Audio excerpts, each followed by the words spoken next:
Hello and welcome to the Constitution Study. I am Paul Engel, and we are here for one and one reason only. That is to return the Constitution to its rightful owners, we the people of the United States of America. I am glad you could join me here. And in fact, if you are a new listener, well, welcome. Thank you very much. I'm glad you can join me. I'm glad that you're going to spend a little time here, and I hope you'll find this particular episode interesting. I hope you go back and listen to a couple of others, kind of get a feel for what we're discussing here. I hope, I hope you enjoy it, and I hope you'll actually go to the website and either leave a comment for this episode or maybe ask a question. We love getting questions here at the Constitution Study. It's part of how we develop episodes is by trying to answer your questions.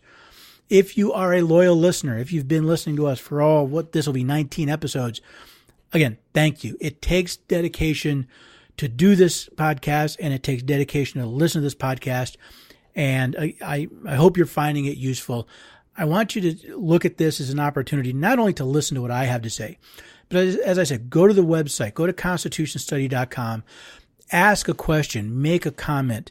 I want to be sure that I'm explaining my thought process and what I'm seeing here in a way that you understand. And I want to make sure that if you have questions, you have a place to ask them, and we'll see about getting some answers. Today, I'm going to return to something I haven't done for a while. I spent several episodes back in July covering Supreme Court decisions. June is when they end their term and they release all their really important or controversial decisions. I went through several of them. I stepped away for a little while. I thought I was getting a little monotoning in how going over the Supreme Court, but there's one here I've been wanting to get to. I thought today would be a good chance to go in and actually go into this. We're going to review Janus versus state, county, and municipal employees. It's a stunning decision. It really is. It's important for several reasons that we'll talk about. Basically, the Supreme Court overturned precedent. This is the time when we're seeing hearings for the nomination of Brett Kavanaugh to be a Supreme Court justice. And there's a lot of talk about the stare decisis, literally Latin meaning let the decision stand. And the court looked at the law, looked at the circumstances, and said, no, the decision was wrong.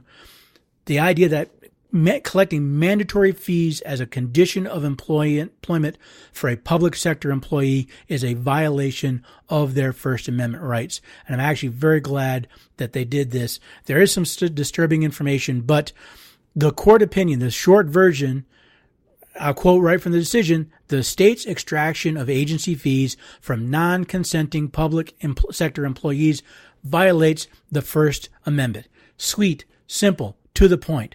That is what they found. You cannot, at least as a public sector employee, be forced against your will to pay fees as a requirement for employment.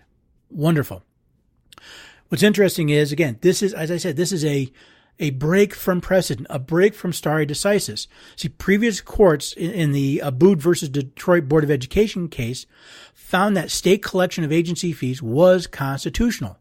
This court found, and I'm going to quote again, Abood's holding is inconsistent with standard First Amendment principles. You see, the reason that the court in the Abood case gave for permitting agency fees was twofold. The first was they wanted to promote what they called, quote, labor peace. The court feared that allowing more than one representative for employees could lead to conflict between those representatives. I suppose that's sort of logical. This court found that since the federal government and 28 states allow multiple representatives without conflict or disturbance, there are less restrictive ways to ensure labor peace than forcing only one group to represent them. And to me, this makes sense, right? We're concerned if we have two sets of representatives, two sets of unions, there could be fights and conflicts. But evidence proves them wrong. History has proven them wrong. And this court got it right. They looked at it and said, no, that's not the way it should be done. We shouldn't force people to join a union or participate in a union for this fear of something that hasn't happened.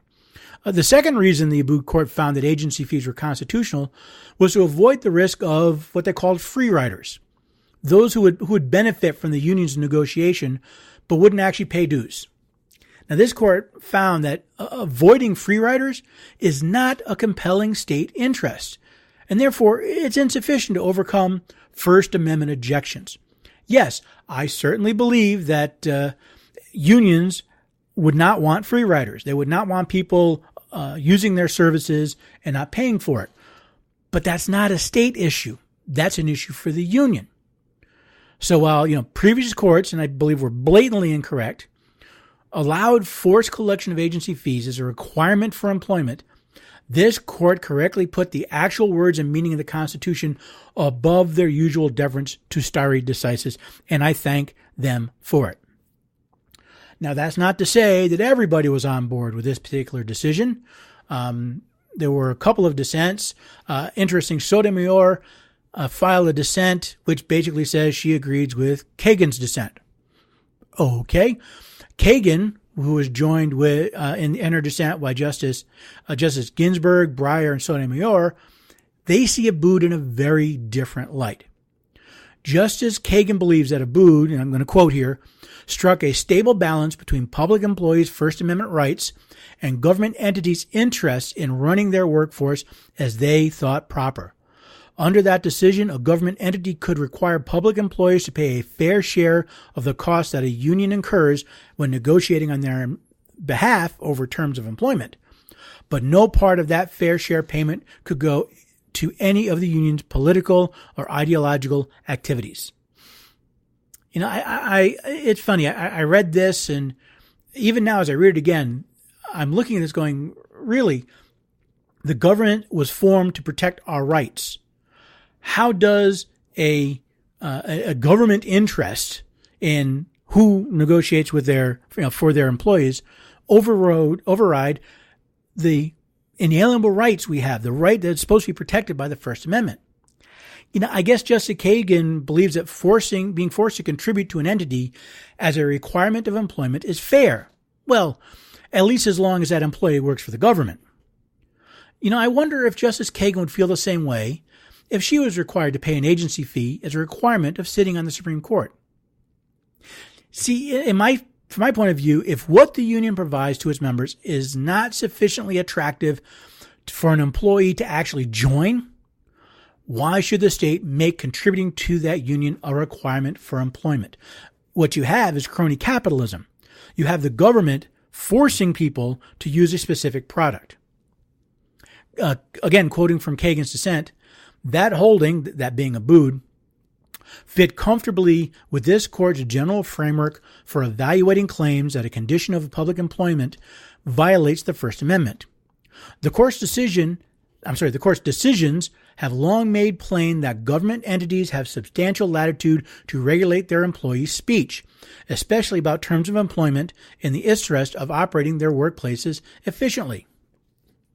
Again, I'm not in Justice Kagan's head, but it's quite apparent that she, along with the other members of the court who dissented with her, were quite comfortable with the idea that the terms of employment should include where to spend a part of the money earned in said employment. The idea that the government can tell its citizens what groups it has to be a member of or where they have to spend their money as a condition of holding a public job is abhorrent not only to the free speech rights of those employees, but to the general idea of a limited government to begin with. It's one thing to direct what an employee says while on the job. It's quite another to force them to support groups they disagree with. What happens next? What if this logic could be taken beyond unions? What if they wanted, as part of their employment, to be, a member of public radio? Hey, it's publicly supported. You should support that as well. It's ludicrous, except in this idea of, well, it's a union, and apparently unions are special.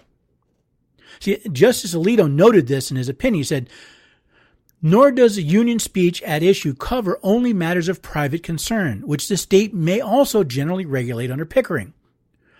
To the contrary, union speech covers critically important and public matters such as the state's budget crisis, taxes, and collective bargaining issues related to education, child welfare, health care, and minority rights. As Alito noted, we're not talking about regulating the speech of an employee while they're on the job. We're talking about regulating a person's private functions, their ability to speak through where they spend their money, what they fund, what they support. And in fact, I find it quite disturbing that the dissenting justices have sold such a high opinion of stare decisis, they can't see that what the previous court upheld, what the previous court decided, is a blatant infringement on First Amendment, on our unalienable rights, those that are protected by the First Amendment. To require membership as a public entity, to require membership as a matter of employment is abhorrent on so many levels. It literally baffles me. I mean, I guess if the dissenting justices hold stare decisis in such high regard, then maybe we should uphold Karamatsu, which was the judgment that said we could intern U.S. citizens who happen to be of Japanese descent during World War II.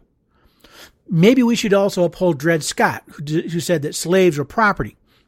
Well, okay, we don't have slavery nowadays, but this idea that people can be considered as property, when stare decisis is held in such high regard that we disregard the law, the black letter law, the supreme law of the land, the Constitution, in order to uphold a previous decision, it disgusts me. It literally makes my skin crawl, because then we don't have self-government.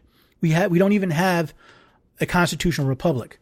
We have an oligarchy of 9 high priests that will tell us what is and isn't the law, and how dare we question them. I look at this and I can only come to one conclusion. This court overturned a long-standing error of previous courts. And again, I thank them for it. It was a good decision. It was done for the right reasons. Rather than upholding this travesty of justice in the name of stare decisis, they recognized that it was wrong for governments to force people to pay for something they do not want. I wish the court in King v. Burwell had recognized the same issue in Obamacare. So this is the last, I think, of my Supreme Court decisions, at least until next year. I hope you found it interesting. I hope it made you think. Was the decision proper or not, and for what reasons? As we are listening in the news to the Senate debating the nomination of Kavanaugh to be Associate Justice of the Supreme Court, let's think about what it means to uphold precedent, to uphold stare decisis. Where does it lie in regard to black letter law? What should the Supreme Court be using as their standard? I hope you enjoyed it. Again, I hope you'll head to the website, constitutionstudy.com. You can comment on this post. You'll find the blog post related to this here. I hope you'll comment. I hope you'll ask a question. I am looking for questions. I've got one I'm working on now, but I'm looking for some more. I hope you've read the decision, or at least parts of the decision. I hope you've looked at it from a constitutional standpoint. I hope you have found this educational. Most of all, I hope it'll encourage you to understand what the constitutional impacts are of different decisions, not just how it impacts your pocketbook. I hope you enjoyed this. I look forward to seeing you again the next time at the Constitution Study.